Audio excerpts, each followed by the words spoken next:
दोस्तों नमस्कार, प्रणाम, अभिवादन स्वीकार करें। शुरू करते हैं आज की बड़ी खबरें। सीएम शिवराज सिंह चौहान ने प्रदेशवासियों के लिए प्रदेश के सभी जिला कलेक्टरों को, मंत्रीगणों को तथा अधिकारियों को सख्त निर्देश दिए हैं कि प्रदेश हित में सारे काम होने चाहिए। नए साल में सीएम शिवराज सिंह चौहान का बड़ा ऐलान है, तो चलिए शुरू करते हैं सीएम शिवराज को लाइव। कोरोना संकट के दौरान गरीबों के खाते में पैसा भेजना, किसानों के खाते में पैसे भेजना, सामाजिक सुरक्षा पेंशन का पैसा हो, चाहे स्कूल के विद्यार्थियों को मिड डे मील का पैसा हो, चाहे रसोइयों का पैसा हो, चाहे भवन संनिर्माण कर्मकार मंडल के मजदूरों को पैसा हो। मुझे खुद आश्चर्य लगता है कि हमने कर कैसे लिया। जब अलग अलग हम खर्चे देखते हैं कि जो सुविधाएं दी, तो स्वयं आश्चर्य होता है कि ये चमत्कार से कम नहीं है। 1 करोड़ 29 लाख मीट्रिक टन गेहूं की खरीदी कोरोना काल में अपने आप में चमत्कार थी। ये सारी उपलब्धियां हैं, मैं उस पर विस्तार में नहीं जा रहा, लेकिन सचमुच में मुख्यमंत्री के नाते मुझे संतोष है और आपने भी बेहतर काम किया है। इन सफलताओं पर हम गर्व तो कर सकते हैं, लेकिन संतुष्ट होकर नहीं बैठ सकते। अभी काम बहुत करना बाकी है और इसलिए बिना समय गवाए तुरंत काम में हमें जुटना है। इसलिए मैंने आज ही आपको बुला दिया। एक बात मैं स्पष्ट रूप से कहता हूं कि हमारी सरकार की प्राथमिकता है, हमारा सोच है, नीतियां हैं, विचारधारा है, और वो विचारधारा गरीबों के कल्याण की है। वो विचार प्रदेश के विकास का है और कल्याण में भी सर्वांगीण कल्याण। नीति हम बनाएंगे, उन पे अमल आपको करना है पूरी दक्षता के साथ, पूरी प्रखरता के साथ। इस साल हम नए मापदंड स्थापित करें, अपनी कार्यशैली की, अपनी दक्षताओं के और उनके माध्यम से अपनी उपलब्धियों के। और ये बिना परिश्रम के नहीं होगा। और परिश्रम का मैं केवल उपदेश नहीं दे रहा हूं, मैं सबसे पहले अमल करूंगा। मेरे मंत्री मित्र अमल करें और सारे प्रशासनिक अधिकारी अमल करें। कुछ सूत्र मेरे दिमाग में हैं, उनको आप नोट कर लें। जब मैंने मेरी विचारधारा की बात की तो पहला सूत्र है, जनता ही अपनी भगवान है। देखो, लोकतंत्र में तंत्र जन के लिए होता है, लोक के लिए होता है। हम अहंकार में डूब जाएं कि हम तो बड़े लोग हैं, तो हम अपने कर्तव्यों का ठीक से पालन नहीं करेंगे। मुख्यमंत्री, मंत्री और प्रशासनिक अधिकारी सब हैं जनता की सेवा के लिए, उसकी बेहतरी के लिए। और इसलिए मैं फिर साफ कहता हूं, अंतरात्मा से कहता हूं, मेरे लिए मेरी जनता ही भगवान है और उसकी सेवा मेरे लिए भगवान की पूजा है। और मैं जब मुख्यमंत्री कह रहा हूं तो आपको भी यही मान के काम करना होगा। आप भगवान माने ये जरूरी नहीं, लेकिन सेवा उसी भाव से करें, जनता के काम उसी भाव से करें। और फिर एक चीज कहने में मुझे कोई हिचक नहीं, मध्य प्रदेश के खजाने पर पहला हक गरीबों का है। इसलिए हमारे सारे विभागों के कामों का आधार होगा गरीबों का कल्याण। ये गांठ बांध लीजिए।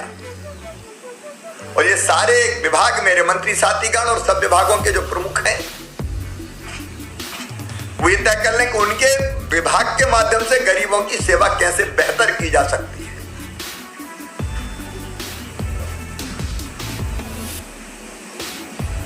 गरीबों का कल्याण सर्वोच्च प्राथमिकता। अब अलग अलग विभाग उनकी भलाई के, उनके कल्याण के, उनकी योजनाओं के संचालन के, उनको राहत देने के। मैं पुलिस के सबका काम है कि हम गरीबों का ध्यान रखें। किसान हमारा केंद्र बिंदु है। आखिर कोरोना काल में भी हमने अलग अलग योजनाओं और खरीदी के माध्यम से 82,000 करोड़ रुपया किसानों के खाते में डाले। आज ये चमत्कार लगता है, लेकिन हमने किया है। और इसलिए खेती को लाभ का धंधा बनाना है, उनकी आय बढ़ाना, वास्तव में बढ़ाना, दुगनी करना, प्रधानमंत्री जी का जो मूल मंत्र है, उसको हमको जमीन को उतारना है। मैं कसर नहीं छोड़ूंगा और आप भी कसर ना छोड़ें। और किसान केवल एग्रीकल्चर डिपार्टमेंट का काम नहीं है, एग्रीकल्चर और एलाइड सेक्टर सबको मिलकर काम करना है। मैंने पिछले दिनों कृषि विभाग की समीक्षा में कुछ फैसले किए थे, निर्देश दिए थे, और फालतू की कुछ, फालतू मैं नहीं कहूंगा, लेकिन हमारे यहाँ जो उपयोगी नहीं वैसी योजनाओं को बंद करने का भी कहा था। लेकिन उत्पादन बढ़ाना, उत्पादन की लागत घटाना, उत्पादन के ठीक दाम दिलाना, नुकसान हो जाए तो उसकी भरपाई करना, और फिर प्रोसेसिंग, फूड प्रोसेसिंग हमारी प्राथमिकता के केंद्र में है। हमारे यहाँ जो उत्पाद है उस पर आधारित चीजें कैसे मध्य प्रदेश की धरती पर बने, उस पर हम तेजी से काम करेंगे। एग्रो इंफ्रा फंड जो आत्मनिर्भर भारत के अंतर्गत 1 लाख करोड़ का पीएम ने घोषित किया है, उसका 7,500 करोड़ रुपया से ज्यादा हमको खर्चा करना है। विभाग अच्छा काम कर रहा है, जो मैंने पिछली समीक्षा की थी उसमें, लेकिन उसकी एक एक पाई का उपयोग करके, चाहे कोल्ड स्टोरेज की चैन हो, चाहे वेयर हाउस हो, चाहे प्याज जैसी चीजें रखने का सवाल हो, फसल बीमा योजना का बेहतर क्रियान्वयन हो, अनेकों चीजें, उसके विस्तार में मैं नहीं जा रहा। किसान उद्यमी खड़े करना, और फिर महिला सशक्तिकरण। और महिला सशक्तिकरण का मतलब आर्थिक सशक्तिकरण, सामाजिक सशक्तिकरण, शैक्षणिक सशक्तिकरण और सुरक्षा का भी सशक्तिकरण। मां, बहन और बेटी पूरे सम्मान के साथ जीवन बसर करें, उनके सम्मान की तरफ कोई आंख उठा के ना देख पाए। कुछ मामलों में हमारी पुलिस ने बेहद अच्छा काम किया है, लेकिन कई जगह और काम करने की जरूरत है। आर्थिक सशक्तिकरण में कई चीजें हैं, जिसमें सेल्फ हेल्प ग्रुप को बढ़ाना, उनको सशक्त करना। 1400 करोड़ रुपया बैंक लिंकेज देके हम उनके खातों में डाल रहे हैं, अभी 4% ब्याज है। मैं विभाग को यह निर्देश और दे रहा हूं कि बाकी राज्यों में और सेल्फ हेल्प ग्रुपों ने कैसा काम किया, जरा पता करें। अगर ब्याज जैसी चीजों में और राहत देने की जरूरत है तो हम वो भी करेंगे। उनके सामान की मार्केटिंग, पैकेजिंग, ब्रांडिंग सब करने का काम हम करेंगे। बेटियां सुरक्षित रहे, इसलिए धर्म स्वातंत्र विधेयक 2020 अध्यादेश के जरिए हमने किया है। अब उसको तेजी से हमको क्रियान्वित करना है। और एक और प्रमुख सूत्र है, आप सब नोट कर लें। जनता के काम बिना किसी परेशानी के निश्चित समय सीमा में बिना लिए दिए संपन्न हो जाए, यही सुशासन है अपना। बिना चक्कर लगाए, बिना लिए दिए। इससे आप आशय समझ गए होंगे।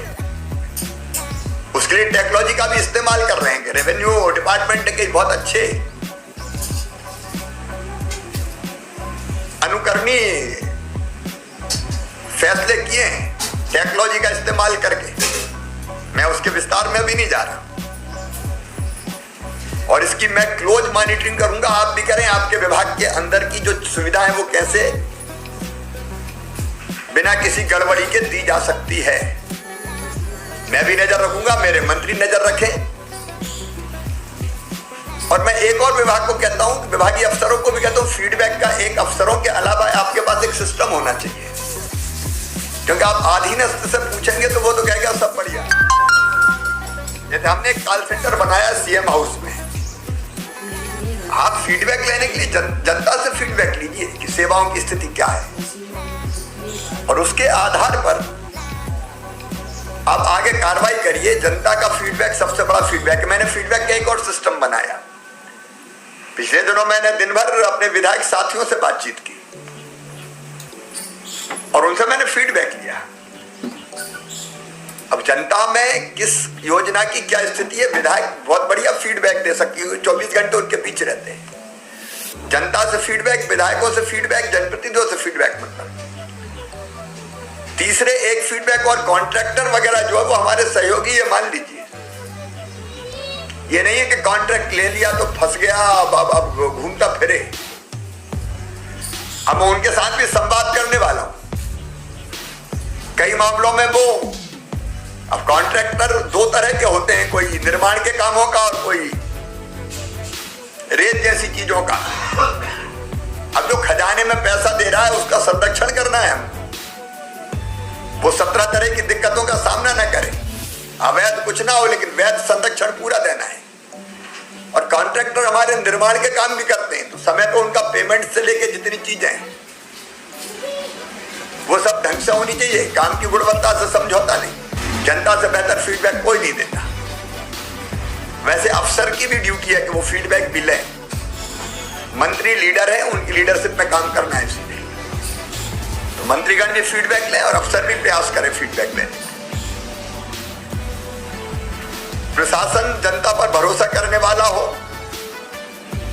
देखिए, आज एक दुर्भाग्यपूर्ण परिस्थिति बनती है।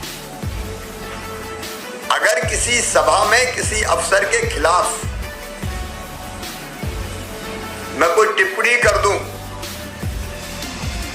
तो लोग ताली बजाते हैं, या मैं गुस्सा नाराजगी प्रकट कर दूं। ये क्यों होता है? मैं सबकी बात नहीं कर रहा, लेकिन बहुत हद तक अविश्वास सा है कुछ। उस अविश्वास को दूर करना है। कई अफसर ऐसे हैं जिनकी जनता प्रशंसा करती है, तो हमारे और जनता के बीच में विश्वास बने, ये बहुत जरूरी है। और एक सूत्र मेरा, सज्जनों के लिए फूल से ज्यादा कोमल और दुष्टों के लिए वज्र से ज्यादा कठोर। गड़बड़ करने वालों को नहीं छोड़ेंगे। ये शासन के सूत्र हैं हमारे। और इसी में को अगर और मैं इसकी व्याख्या करूं तो असामाजिक तत्व, अराजक तत्व, माफिया। पिछले दिनों प्रशासन ने कुछ बहुत जबरदस्त कार्रवाइयां की है। जनता में मैसेज बहुत अच्छा है। जब किसी अपराधी, माफिया, दादा, गुंडा के खिलाफ कार्रवाई होती है तो आम जन को प्रसन्नता होती है। ये कार्रवाइयां लगातार जारी रहेंगी। कोई नहीं छोड़ा जाएगा जो गड़बड़ करने वाले लोग हैं। बस मैंने एक बात पहले कही थी, मैं फिर दोहरा रहा हूं कि आम जन को कोई दिक्कत ना हो। गरीब माफिया की कमर तोड़े, बिल्कुल पूरी तरह से समाप्त करके दम लेना है। लेकिन आज आम आदमी प्रताड़ित ना हो, इसकी चिंता करना है। और एक मैं चेता रहा हूं कि इस आड़ में कोई गड़बड़ ना कर ले। पिछले दिनों नीमच जैसे जिलों से जो खबरें आई वो कोई बहुत अच्छी खबर नहीं थी। क्या अफीम के मामले में किसी से उलझा के और पैसे वसूलने की कोशिश करो, ऐसे लोगों को हम नहीं छोड़ेंगे, सेवा के लायक नहीं मानेंगे। मंदसौर से भी इक्का दुक्का खबरें मेरे पास आई। तोड़ा फोड़ा क्या होता है, इस तरह की चीज कोई, अब मेरे पास जानकारियां इधर उधर से मिल रही है मुझे। तो वो चीजें नहीं होनी चाहिए, नहीं तो ऐसे लोग शासकीय सेवा में नहीं रहेंगे। उनको हम बर्खास्त कर देंगे सीधा। लेकिन बाकी बहुत अच्छा काम करने वाले हमारे अफसर हैं। एक परियोजनाओं को निश्चित समय सीमा में पूरा करना है। भाई, कई परियोजना मुझे देख के तकलीफ हुई, बहुत लेट है। अभी मैं प्रगति में महीने में एक दिन सोच रहा था, मुझे लगता है कुछ दिन तक हर हफ्ते हमको प्रमुख बड़ी योजनाओं की प्रगति की समीक्षा में करूंगा। अब 2 साल में, 1.5 साल में पूरी होने वाली परियोजना 5-5, 6-6 साल पूरे नहीं होते। मेरे मंत्री साथी भी इन परियोजनाओं पर तत्काल ध्यान दें, दे भी रहे, लेकिन एक बार सबकी समीक्षा कर लें। निश्चित समय सीमा में काम पूरा हो और गुणवत्तापूर्ण काम हो, यह जवाबदारी विभागीय अफसरों की है। भाई, पर आप ध्यान दीजिए। बिना लागत बढ़ाए पूरी हो जाना चाहिए, कुछ दिन के बाद रिवाइज एस्टिमेट आने लगते हैं। अब कुछ जगह अपने अपने विभाग में मंत्री देखें, कुछ जगह यहाँ भी मैं समीक्षा करूंगा, मैं स्वयं भी देखूंगा, लेकिन अफसर निश्चित समय सीमा में परियोजनाओं के काम पूरे करें और मितव्ययता जरूरी है। पैसा कहाँ बचाया जा सकता है इसकी चिंता भी करें, नहीं तो बड़ी आसानी से रिवाइज एस्टिमेट और कई तरह की चीजें आ जाती, वो नहीं होना चाहिए। केंद्र की योजना में हर विभाग को नंबर 1 रहना है। प्रधानमंत्री हमारे आइकॉन है, उनकी योजनाओं को इंप्लीमेंट करना आइडियली मध्य प्रदेश की धरती पर। कुछ विभागों का काम बहुत जबरदस्त है। पंचायत ग्रामीण विकास ने कई योजनाओं में, आवास योजना, प्रधानमंत्री ग्राम सड़क योजना, उनकी गुणवत्ता नंबर 1 का स्थान हासिल किया है। अर्बन डेवलपमेंट में भी अभी कल ही प्रधानमंत्री जी ने प्रधानमंत्री आवास योजना में दूसरा पुरस्कार देकर मध्य प्रदेश को सम्मानित किया है। हम टारगेट बना लें कि मध्य प्रदेश नंबर 1 पर ही रहेगा हर योजना के क्रियान्वयन में, उससे पीछे हमको नहीं रहना है। एक मैंने पिछली बार भी कहा था, केंद्र से हम ज्यादा पैसा कैसे लाएं, ये किया जा सकता है और इसके उदाहरण भी हमारे पास है। हम कोशिश करते हैं तो ज्यादा पैसा आता है, लेकिन कुछ विभाग कोशिश करते हैं। मैं 2 उदाहरण दूंगा। जल जीवन मिशन के अंतर्गत 39 प्रोजेक्ट का डिस्ट्रीब्यूशन नेटवर्क तैयार करने के लिए पहले 2600 करोड़ रुपए केवल राज्य बजट से व्यय हो रहा था। पीएचई विभाग ने प्रयास किया तो भारत सरकार ने इस काम को जल जीवन मिशन के अंतर्गत सम्मिलित कर मध्य प्रदेश को 1300 करोड़ रुपए के अनुदान की स्वीकृति प्रदान कर दी। अब ये 1300 करोड़ का अनुदान हमारे लिए उपलब्धि है, बाकी विभाग भी कर सकते हैं। वैसे ही राजस्व विभाग ने कोर्स परियोजना के लिए प्रयास किया, भारत सरकार से निरंतर संवाद स्थापित किया तो उनको 25 करोड़ रुपए की सहायता प्राप्त हो गई। ऐसे और उदाहरण दिए जा सकते हैं। मैं इसलिए कह रहा हूं कि हर विभाग अपने स्तर पर कोशिश करे कि हम भारत सरकार से अधिकतम फंड्स कैसे ला सकते हैं। हम कोशिश करते हैं तो सफलता मिलती है। एक बात और, जो योजना उपयोगी ना हो अपने यहां के हिसाब से, उसको केवल इसलिए ना चलाएं कि 60% केंद्र से आता है, हमें तो 40 ही देना। उपयोगी है तो खूब चलाएंगे, नहीं है तो वैसी सूची बना ले, जबरदस्ती नहीं चलाना। वो पैसा हम और कहीं खर्चा करेंगे, भारत सरकार से और पैसा हम ले आएंगे। नए साल में जिन कामों पे हमको फोकस करना है उसकी चर्चा और करूंगा। वैसे हर विभाग मेरे लिए महत्वपूर्ण है। एक तो सिंगल सिटीजन डाटाबेस एवं सभी हितग्राही मूलक योजनाओं में इसका उपयोग आरंभ करना है, ये बहुत जरूरी है। समग्र के फैमिली डाटाबेस को आधार नंबर आधारित बनाना है और सभी नागरिकों को एक ही डेटाबेस पर शासकीय सेवाएं प्रदान करना है। सभी विभागों को अपनी कार्य प्रणाली के वर्क फ्लो को कंप्यूटराइज कर नागरिकों को कार्यालय के चक्कर कम से कम लगाने पड़े, इसका प्रयास करना होगा। कि जो इनोवेशन भी करे, इनोवेटिव भी सोचे। हमारे बिजली विभाग लगातार, आप जानते 18,000 करोड़ सब्सिडी पहुंच गई है, लेकिन उन्हें कुछ इनोवेटिव कदम उठाने के फैसले किए, उसके कारण लाभ होगा हमें। तो हर एक विभाग को यह सोचना चाहिए। फिर शासकीय सेवाओं के लिए इलेक्ट्रॉनिक सिंगल विंडो की व्यवस्था करना है। अलग अलग सेवाओं को प्राप्त करने के लिए अलग अलग पोर्टल पर नागरिकों को ना जाना पड़े। एक ही तरह के दस्तावेज यहां भी जमा करने, वहां भी जमा करने, ये जमाना अब चला गया।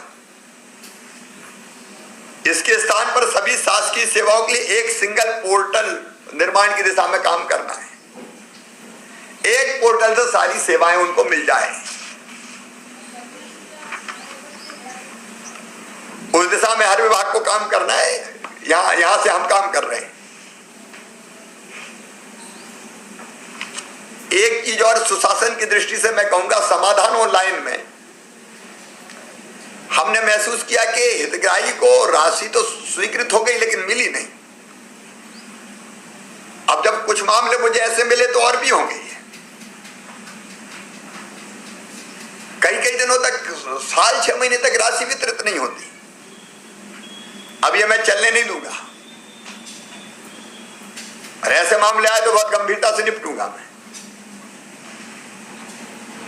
ऐसी स्थिति कभी निर्मित नहीं होनी चाहिए। अगर स्वीकृत है तो राशि तत्काल पहुंचनी चाहिए। अब समय आ गया कि हम अपनी ट्रेजरी सिस्टम को आधार इनेबल्ड प्लेटफॉर्म से जोड़ लें। मंडी और श्रम संबंधित सुधारों को प्रभावी रूप से लागू करना, मैं इतनी कहूंगा। हमने सबसे पहले एपीएमसी एक्ट में संशोधन किया, उसके विस्तार में मैं नहीं जा रहा हूं, लेकिन इन कानूनों को लाभ श्रमिक को और किसानों को मिलना चाहिए ठीक से। संबंधित विभाग इसकी चिंता करे। एक प्राथमिकता जो मैंने पहले भी कही थी, रोजगार के अवसर सृजित करने, हर विभाग को उसके लिए काम करना है। कुछ ज्यादा कर पाएंगे, कुछ कम कर पाएंगे, लेकिन करना हर एक आउट ऑफ द बॉक्स सोचें। हर महीने हमको 1 लाख रोजगार के अवसर सृजित करना है, और अवसर केवल शासकीय नौकरियों के नहीं, उसके अलावा। और इसलिए कौशल विकास एक बहुत महत्वपूर्ण क्षेत्र है हमारे लिए। रोजगार सेतु पोर्टल एक अच्छी पहल है हमारी। सारे कलेक्टर्स को भी और सभी अधिकारियों को मैंने रोजगार सृजन के निर्देश दिए हैं, इस पर गंभीरता से काम करें। और मंत्रियों के निर्देश पर अधिकारियों को काम करते हुए इन लक्ष्यों को प्राप्त करना है। मैं भी समीक्षा करूंगा, मुख्य सचिव भी समीक्षा करेंगे, मंत्री अपने अपने विभाग की समीक्षा करेंगे। फिर एक विभिन्न विभाग की योजना और कार्यक्रम के क्रियान्वयन का केंद्र बिंदु तो जिला होता है। जिला स्तर पर हो रहे क्रियान्वयन की नियमित मॉनिटरिंग के लिए डैशबोर्ड तैयार किए गए। जिलों की प्रगति पर सतत निगाह बनाए रखें, ताकि जहां कमियां हो वहां ठीक की जा सके। और सब अफसरों को मैं ये निर्देश भी दे रहा हूं कि कार्यालय में बैठ के काम करें, लेकिन समय का एक हिस्सा फील्ड विजिट के लिए भी रखें। जो हमारे डिपार्टमेंट के हेड हैं, उनको भी और अफसरों को फील्ड में भी जाना चाहिए, ताकि काम की गुणवत्ता और वास्तविकता से भी परिचित हो सके। स्वास्थ्य बहुत महत्वपूर्ण है हमारे लिए। कोरोना काल में अच्छा काम हुआ है, लेकिन 2 चीज, एक तो मेडिकल कॉलेज से जुड़े हुए अस्पताल, इनको कैसे एक क्लास बना पाए। बड़ी आबादी का बड़ा हिस्सा यहीं जाता है। और जिला चिकित्सालय उच्च कोटि के कैसे बनाए जाएं। पब्लिक हेल्थ केयर का इंफ्रास्ट्रक्चर को उच्च कोटि का करना ही होगा। मंत्री साथी बैठे हैं, अफसर भी बैठे हैं। ये फीवर क्लिनिक्स के कॉन्सेप्ट को डेवलप करें हम। उसको क्या नाम दें हम सोचे, लेकिन छोटी मोटी बीमारी में हर एक को बड़े अस्पताल क्यों जाना पड़े भाई। सर्दी, खांसी, बुखार, ये सब चीजें। अब फीवर क्लिनिक को नाम कुछ और हम दे दें, लेकिन क्लिनिक के कॉन्सेप्ट को हमको विकसित करना है, ताकि कई चीजें हम क्लिनिक पे ही ठीक करें।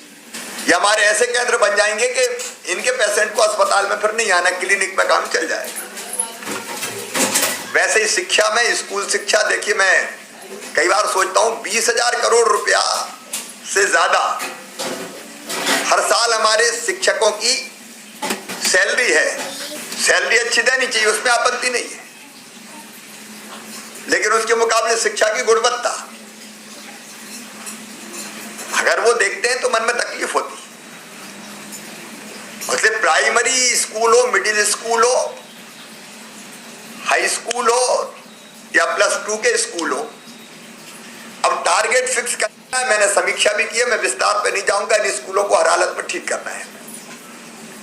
सीएम राज स्कूल का कॉन्सेप्ट, उसको जमीन पर उतारना है।